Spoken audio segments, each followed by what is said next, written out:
इस वक्त हम लोगों को देख रहे हैं, सुन रहे हैं, उन सब लोगों को मेरा नमस्कार। आज बड़े महत्वपूर्ण विषय के ऊपर मैं बात करना चाहता हूँ। हम आज़ादी के 75 साल मना रहे हैं। देश बड़े हर्षोल्लास के साथ 75 साल मना रहा है, लेकिन सभी के मन में एक प्रश्न है। 75 साल हम आजादी के 75 साल मना रहे हैं। देश बड़े हर्षोल्लास के साथ 75 साल मना रहा है, लेकिन सभी के मन में एक प्रश्न है। 75 साल हो गए। 75 साल किसी भी देश के लिए कोई बहुत ज्यादा नहीं होते, पर 75 साल किसी भी देश के लिए कम भी नहीं होते। 130 करोड़ भारतीयों के मन में प्रश्न है कि इन 75 सालों में कई देश हमसे आगे निकल गए, भारत पीछे क्यों रह गया? भारत आज दुनिया का नंबर 1 देश क्यों नहीं है? भारत अमीर देश क्यों नहीं है? भारत की बहुत बड़ी संख्या आज भी गरीब क्यों है? भारत के अंदर अभी भी हर बच्चे को अच्छी शिक्षा क्यों नहीं मिलती है? हमारे में किस चीज की कमी है? भारत के लोग दुनिया के सबसे इंटेलिजेंट लोग हैं।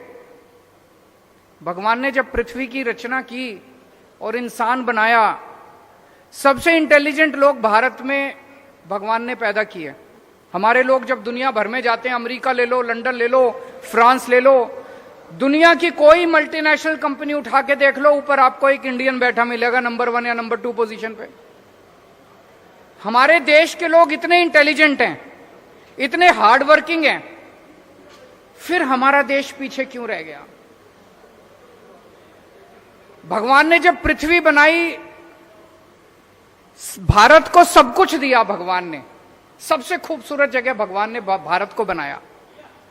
भारत में नदियां हैं, पहाड़ हैं, मिनरल्स हैं, जड़ी बूटियां हैं, सारी फसलें हैं, समुद्र है, कोई कमी नहीं छोड़ी भगवान ने। फिर भारत पीछे क्यों रह गया? आज ये प्रश्न सब लोगों के मन में है कि भारत पीछे। जो देश हमारे बाद आजाद हुए, सिंगापुर हमारे 15 साल बाद आजाद हुआ, आज हमसे आगे निकल गया। सेकेंड वर्ल्ड वॉर में जापान ध्वस्त हो गया था, हमसे आगे निकल गया आज। सेकेंड वर्ल्ड वॉर में हिटलर के बाद जर्मनी ध्वस्त हो गया था, आज हमसे आगे निकल गया। हम पीछे क्यों रह गए? कुछ लोग पूछते हैं, can India lead the world? Why not? हमारे पास दुनिया के बेस्ट इंजीनियर हैं, बेस्ट डॉक्टर हैं, बेस्ट किसान हैं, बेस्ट वकील हैं, बेस्ट टैलेंट है दुनिया का। फिर हम आगे क्यों नहीं बढ़ सकते? हमारा सिस्टम खराब है। पिछले 75 साल के अंदर इन पार्टियों और इन नेताओं ने मिलकर हमारे देश के अंदर केवल राजनीति की है, गंदी राजनीति की है। इनके भरोसे अगर छोड़ दिया तो अगले 75 साल भी देश को ये आगे नहीं बढ़ने देंगे। अगले 75 साल भी भारत पीछे रह जाएगा। अब उम्मीद केवल एक ही है, इस देश की जनता। अगर 130 करोड़ लोग एक साथ इकट्ठे हो जाएं तो भारत को दुनिया का नंबर 1 देश बनने से कोई नहीं रोक सकता। पूरा देश इकट्ठा हुआ था 1947 में। जब सारा देश इकट्ठा हुआ 1947 में, हमने अंग्रेजों को उठा के बाहर फेंक दिया। आज अगर हम सारे जने इकट्ठे हो जाएं, भारत को दुनिया का नंबर 1 देश बनने से कोई नहीं रोक सकता। उसी मिशन पे हम लोग निकले हैं। हम लोग देश के कोने कोने में जाएंगे, हर राज्य के अंदर जाएंगे और लोगों को जोड़ने की कोशिश करेंगे। लोगों को जोड़ने की कोशिश करेंगे। अगर 130 करोड़ लोगों को जोड़ने का हमारा मकसद है, इसीलिए मेरी सभी लोगों से अपील है, चाहे आप बीजेपी के हो, चाहे आप कांग्रेस के हो, चाहे आप आम आदमी पार्टी के हो, चाहे आप इस पार्टी के हो चाहे उस पार्टी के हो, पार्टीबाजी नहीं कर रहे हम लोग। हमारा मकसद है जनता को जोड़ना। जो जो लोग इस देश को दुनिया का नंबर 1 देश देखना चाहते हैं, आप सब लोग इस मुहिम से जुड़िए। इस मुहिम से जुड़ने के लिए इस नंबर पे मिस्ड कॉल करनी है 951001000100। मैं दोबारा रिपीट कर दूं 951001000100। भारत को दुनिया का नंबर 1 देश बनाने का क्या मतलब है? हमें इस देश के हर बच्चे के लिए अच्छी शिक्षा का इंतजाम करना पड़ेगा। हमें इस देश में हर भारतीय के लिए अच्छे इलाज का इंतजाम करना पड़ेगा। हमें इस देश में हर व्यक्ति के लिए बिजली, पानी, रोजगार का, हर युवा के लिए रोजगार का इंतजाम करना पड़ेगा। भाषण देना बड़ा आसान है, मैं भी भाषण दे सकता हूं दुनिया का नंबर 1 देश बनाएंगे, लेकिन काम करना बड़ा मुश्किल है, बड़ी मेहनत करनी पड़ेगी। और इन सारी चीजों में सबसे इंपॉर्टेंट एक चीज है, वो है शिक्षा। मुझे लगता है 1947 में हम लोगों से एक गलती हुई थी। जैसे ही देश आजाद हुआ, आजाद भारत को सबसे ज्यादा तवज्जो शिक्षा पे देनी चाहिए थी। 1947 में ही हमें मिशन मोड में, वॉर मोड में, हर गांव के अंदर, हर मोहल्ले के अंदर अच्छे सरकारी स्कूल, फ्री शिक्षा, शानदार शिक्षा का इंतजाम करना चाहिए था। लेकिन दुख की बात यह है कि आजादी के वक्त भी नहीं किया, और अब 75 साल के अंदर भी हमने शिक्षा के ऊपर उतनी तवज्जो नहीं दी। लेकिन अब और इंतजार नहीं कर सकता भारत। अब हमें वॉर मोड में पूरे देश के अंदर अच्छी और फ्री शिक्षा का इंतजाम करना है। मैंने आज ही चिट्ठी लिखी है प्रधानमंत्री जी को। प्रधानमंत्री जी ने अभी 5 सितंबर को ऐलान किया कि 14,500 स्कूलों को केंद्र सरकार पूरे देश में अपग्रेड करेगी। बहुत अच्छी बात है, हम बधाई देते हैं उनको। लेकिन देश में 10 लाख, 10.5 लाख सरकारी स्कूल हैं। अगर 14,500 स्कूलों को किया जाएगा तो 100 साल लग जाएंगे सारे सरकारी स्कूलों को ठीक करने में। अब भारत इंतजार नहीं कर सकता। 130 करोड़ लोग बेचैन हो रहे हैं। मेरा उनसे निवेदन है, मैंने आज ही चिट्ठी लिखी है प्रधानमंत्री जी को, कि सारी राज्य सरकारों को एक साथ लीजिए और वॉर मोड में, मिशन मोड में हम अपने 10 लाख सरकारी स्कूलों को 5 साल के अंदर ठीक करके दिखाएंगे। इसका प्लान बनाते हैं। सारे सरकारी स्कूलों को शानदार बनाएंगे। दिल्ली में हमने सरकारी स्कूलों को ठीक किया, पूरे देश के अंदर भी ठीक कर सकते हैं। हम उसके लिए तैयार हैं। जो मदद हमसे चाहिए हम उसको करने के लिए तैयार हैं। दिल्ली में हमने कम पैसे में और बहुत शानदार स्कूल बना दिए। अब पंजाब के अंदर मान साहब सरकारी स्कूलों को ठीक करने में लगे हुए हैं, वहां भी ठीक करेंगे। पूरे देश के अंदर अपने को मिलकर करने हैं। देश में इस टाइम एक गलत ट्रेंड चल रहा है। जैसे हरियाणा के अंदर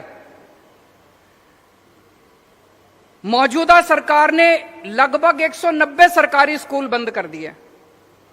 उसके पहले की केंद्र कांग्रेस सरकार ने 500 स्कूल, 700 स्कूल बंद कर दिए। इन दोनों सरकारों ने मिलकर पिछले कई सालों में, पिछले कुछ सालों में।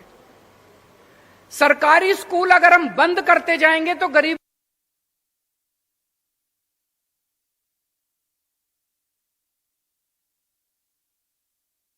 के बच्चे भी आ रहे हैं। तो ये सरकारी स्कूलों को बंद करने का जो सिस्टम पूरे देश के अंदर चल रहा है, ये बड़ा डेंजरस है, बहुत डेंजरस है। देश में 27 करोड़ बच्चे रोज स्कूल जाते हैं। इनमें से 18 करोड़ बच्चे सरकारी स्कूलों में जाते हैं। अगर हमने सरकारी स्कूल बंद करने चालू कर दिए, 18 करोड़ गरीब बच्चे कहां जाएंगे? क्या 18 करोड़ बच्चे अनपढ़ रह जाएंगे? अगर 18 करोड़ बच्चे हमारे अनपढ़ रह गए तो देश कैसे तरक्की करेगा? इन 18 करोड़ बच्चे जो 10 लाख सरकारी स्कूलों में पढ़ते हैं, इनके लिए हमें शानदार शिक्षा का इंतजाम करना है। जब तक वो नहीं होगा तब तक बातें बड़ी बड़ी हो सकती है, लेकिन देश आगे नहीं बढ़ सकेगा। अगर आपके कुछ प्रश्न है तो आप बताएं।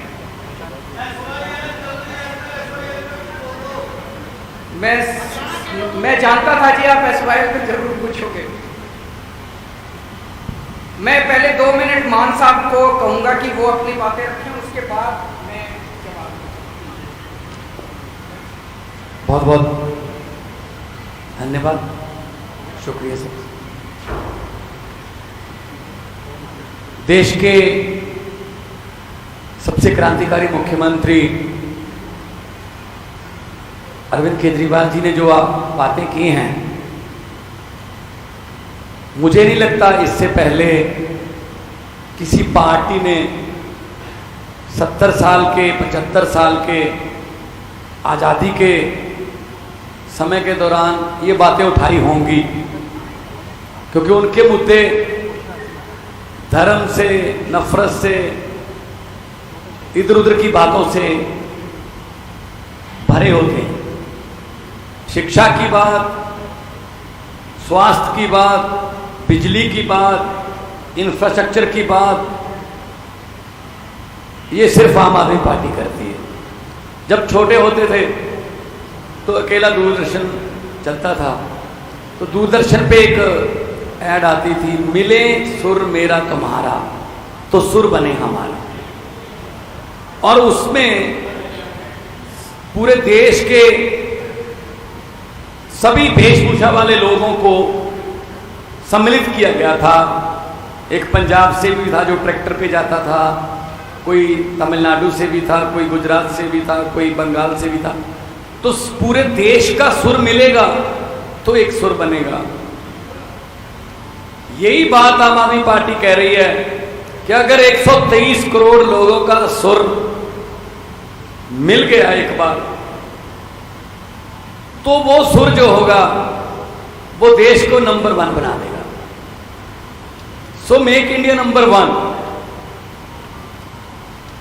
यूक्रेन 25-26 साल पहले आजाद हुआ। हमें तब पता चला जब हमें वहां से बच्चे निकालने पड़े। अपने मेडिकल के स्टूडेंट्स को उनकी जान बचाने के लिए उनको वहां से लाना पड़ा कि हमारे इतनी तादाद में बच्चे बाहर जा रहे हैं। वो कोई नालायक बच्चे नहीं थे, वो कोई ऐसे बच्चे नहीं थे जिनको यहाँ एडमिशन नहीं मिल सकती। वो 99.9, 99.8, 99.7 वाले बच्चे थे। क्यों जाना पड़ा? यहाँ कोटा सिस्टम है जी, ये चेयरमैन का कोटा है, ये फलां का कोटा है, यहाँ सिफारिश चलती है, यहाँ पैसे चलते हैं।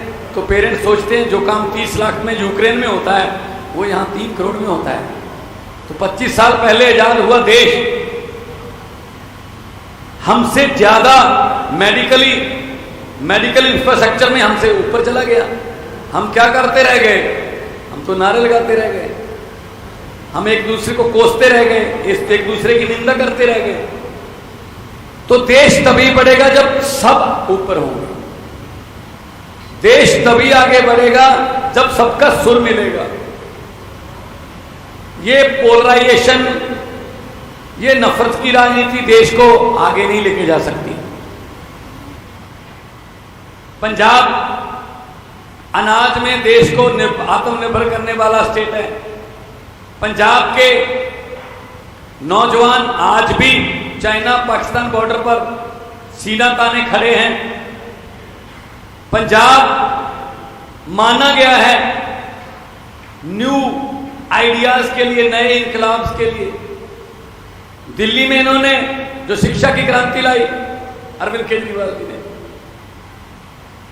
स्वास्थ्य में क्रांति लाई, मोहल्ला क्लिनिक, हमने 100 मोहल्ला क्लिनिक, अभी 6 महीने हुए नहीं है हमारी सरकार को बने हुए पंजाब में, 100 मोहल्ला क्लिनिक खुल गए।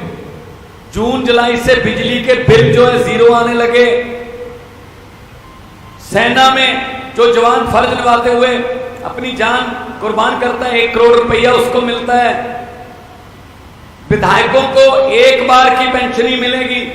एक बार विधायक बने तो बार बार 5 बार विधायक बने तो बार बार पेंशन नहीं मिलेगी, एक बार मिलेगी। अभी हम आने वाले दिनों में ई गवर्नेंस ला रहे हैं। गिरदावरी रजिस्ट्री फर्द आपके लैपटॉप में, आरसी गाड़ियों की आपके लैपटॉप में, इंडस्ट्री के लिए सिंगल विंडो पहले भी सिंगल होती थी, इससे पहले वाली सरकारों में भी सिंगल विंडो होती थी, लेकिन हर अफसर की अपनी अपनी विंडो होती थी।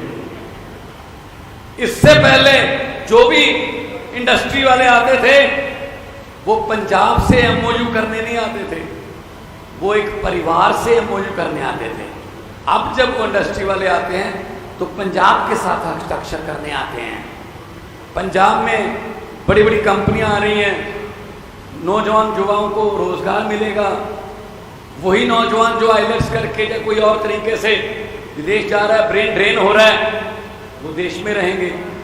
आपको एक हैरानीजनक बात बता देता हूं जो मुझे पिछले दिनों इन्वेस्ट पंजाब के एक सम्मेलन के दौरान पता चली। जोमैटो, आजकल उसके बिना हम खाना नहीं खाते, अगर वो देके जाएंगे तो ही खाएंगे। जोमैटो का जो चलाने वाला, जिसने जोमैटो शुरू किया, आइडिया किया, वो फरीदकोट से है। ओला का जो मालिक है वो सानेवाल से है। फ्लिपकार्ट पंजाबी का है। हमारे पास आइडियाज बहुत हैं, लेकिन उन आइडियाज को इंप्लीमेंट करने के लिए प्लेटफॉर्म चाहिए, तो वो प्लेटफॉर्म आम आदमी पार्टी दे रही है। आम आदमी पार्टी ऐसे प्लेटफॉर्म भी दे रही है कि छोटे छोटे घरों के नौजवान लड़के लड़कियों को एमएलए की और एमपी की टिकटें भी मिल रही हैं। तो आम आदमी पार्टी आज देश को नंबर 1 बनाने के लिए जो भी बनता अफसर होगा, कोई ऐसी कमी नहीं छोड़ेगी आम आदमी पार्टी कि देश को नंबर 1 बनाने में कोई दिक्कत रह जाए। क्योंकि जैसा कि अरविंद केजरीवाल जी ने कहा है कि देश तभी आगे बढ़ सकता है। तो लगातार आम आदमी पार्टी हमले बोल रही है देश के दूसरी विपक्षी दलों पर और कांग्रेस और बीजेपी पर। नए स्कूल शिक्षा नीति को लेकर के आज से इनका हल्ला बोल, और मेक इंडिया नंबर 1 के आधार उसी बेस पर उन्हें बना रहे हैं। फिलहाल इसकी लॉन्चिंग हो रही है अदिति, और ये पंजाब से शुरुआत कर रहे हैं, पंजाब से नहीं बल्कि हरियाणा से शुरुआत कर रहे हैं। पंजाब के मुख्यमंत्री से मैं बोल रहे थे। वक्त एक छोटे से ब्रेक।